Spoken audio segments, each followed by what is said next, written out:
Hi. ഇന്ന് നമുക്ക് സിനിമകളും കാര്യങ്ങളൊക്കെ ഒന്ന് മാറ്റി വെച്ച് ഞാൻ ഈ അടുത്ത് വായിച്ചൊരു ബുക്കിനെ കുറിച്ച് സംസാരിക്കാം.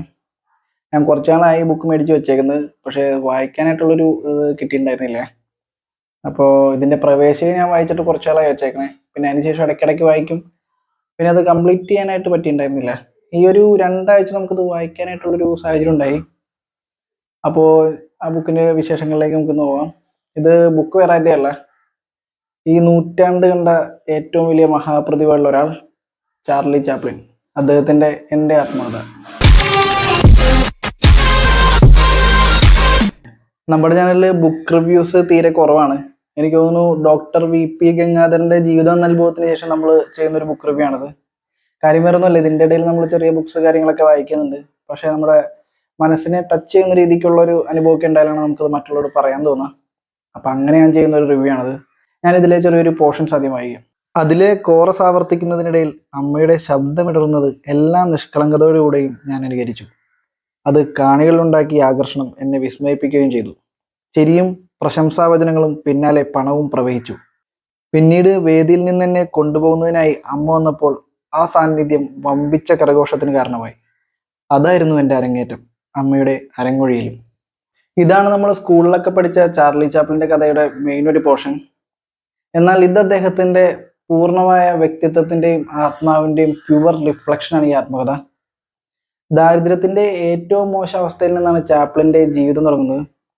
അതിൽ നിന്നും അദ്ദേഹം ലോകമറിയപ്പെടുന്ന നടനായും സംവിധായകനായും സംഗീതജ്ഞനായും നിർമ്മാതാവുമായും എല്ലാം പ്രശസ്തിയുടെ കൊടുമുടിയിൽ എത്തിപ്പെടുന്നു.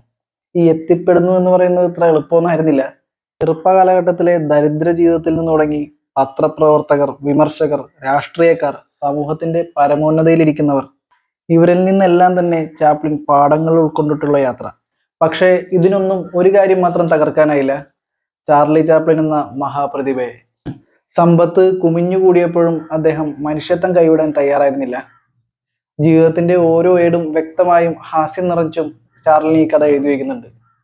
കൂടെ നിന്നവരെ, വിമർശകരെ, ചതിയും വഞ്ചനയും, മാറി മാറി വരുന്ന ഭാര്യമാരെയും, അക്കാലത്ത് അദ്ദേഹം ഉൾപ്പെട്ട വിവാദങ്ങളും പ്രതിഷേധങ്ങളും, രാഷ്ട്രീയപരമായും സാമൂഹികപരമായിട്ടുള്ള കാര്യങ്ങളും എല്ലാം തന്നെ അദ്ദേഹം ഇതിൽ പറഞ്ഞു വയ്ക്കുന്നുണ്ട്. ലണ്ടനിൽ ജനിച്ച് അമേരിക്കയിൽ 40 വർഷം ജീവിച്ച ചാപ്ലിൻ എന്തുകൊണ്ട് അമേരിക്കൻ പൗരത്വം സ്വീകരിച്ചില്ല? ചാപ്ലിൻ കമ്മ്യൂണിസ്റ്റ് ആണോ? എന്നിങ്ങനെയുള്ള വിവാദപരമായ ചോദ്യങ്ങൾക്കെല്ലാം ഉള്ള മറുപടി കൂടി കാണാം ആത്മകഥയിൽ. ഒരു നടൻ എങ്ങനെ ആയിരിക്കണം എന്നതിനുള്ളൊരു ഡെഫിനിഷൻ കൂടി ചാപ്ലിൻ ഈ ആത്മകഥയിൽ വിവരിക്കുന്നുണ്ട്. അത് നിങ്ങൾ വായിച്ചു തന്നെ അറിയുക. കാര്യം ആ ഒരു ഫ്ലോയിൽ വന്നാൽ മാത്രമേ നമുക്കതൊരു ഫീൽ ചെയ്യാൻ പറ്റുള്ളൂ. അവതരണ കലയിലെ സിനിമ, നാടകം എന്നിങ്ങനെ പല വിഭാഗങ്ങളിലായിട്ടുള്ള ചാപ്ലിൻ്റെ അഭിപ്രായങ്ങൾ ഇതിൽ കാണാം. ചുരുക്കി പറഞ്ഞാൽ ചാപ്ലിൻ എന്ന പച്ചയായ മനുഷ്യൻ ദാരിദ്ര്യവും പട്ടിണിയും വലിഞ്ഞു മുറുകിയപ്പോഴും സമ്പത്തിന്റെ കൊടുമുടിയിലെത്തിയപ്പോഴും അർപ്പണബോധവും മനുഷ്യത്വവും കൈവിടാതെ ലോകം കീഴടക്കിയ മഹാപ്രതിഭ. ഇങ്ങനെയൊക്കെയാണ് ഈ ചാർലി ചാപ്ലിൻ്റെ ബുക്ക് വായിച്ചതിന് ശേഷം നമുക്ക് അദ്ദേഹത്തെ വിലയിരുത്താനാവുക. ഇത് ഞാനൊരു മലയാള വിവർത്തനമാണ് വായിച്ചിട്ടുള്ളത്. സ്മൃതി മീനാക്ഷി എന്ന് പറയുന്ന വ്യക്തി എഴുതിയിട്ടുള്ളതാണിത്. മാതൃഭൂമി ബുക്സ് ആണ് പബ്ലിഷ് ചെയ്തിട്ടുള്ളത്.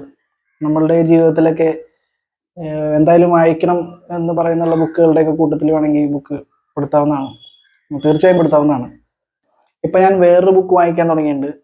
ഇൻസ്റ്റയിലൊക്കെ അത്യാവശ്യം സെൽഫ് മോട്ടിവേറ്റഡ് സ്റ്റോറീസ് ഒക്കെ ഇടുന്ന വെക്സ് കിങ്ങിൻ്റെ ഗുഡ് ലൈഫ് ഗുഡ് വൈഫ്സ് എന്ന് പറഞ്ഞൊരു ബുക്ക്.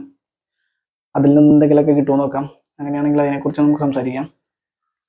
പിന്നെ റീഡിങ് എങ്ങനെ വന്നാലും നമ്മളുടെയൊക്കെ കാഴ്ചപ്പാടിനെയൊക്കെ നല്ല രീതിക്ക് ഇൻഫ്ലുവൻസ് ചെയ്യാൻ പറ്റുന്ന ഒരു ഹോബിയാണെന്ന് തോന്നുന്നു. Once in a life time ഈ ബുക്ക് എന്തായാലും വായിച്ചിരിക്കേണ്ടതെന്ന് തോന്നിയുകൊണ്ടാണ് ഞാനിത് പറയാൻ തന്നെ കാരണം. അപ്പോൾ തീർച്ചയായും ഈ ബുക്ക് വായിക്കാൻ ശ്രമിക്കുക എല്ലാവരും. അപ്പോൾ ഗുഡ് ലൈഫ് ഗുഡ് വൈബ്സിൽ കാണാം.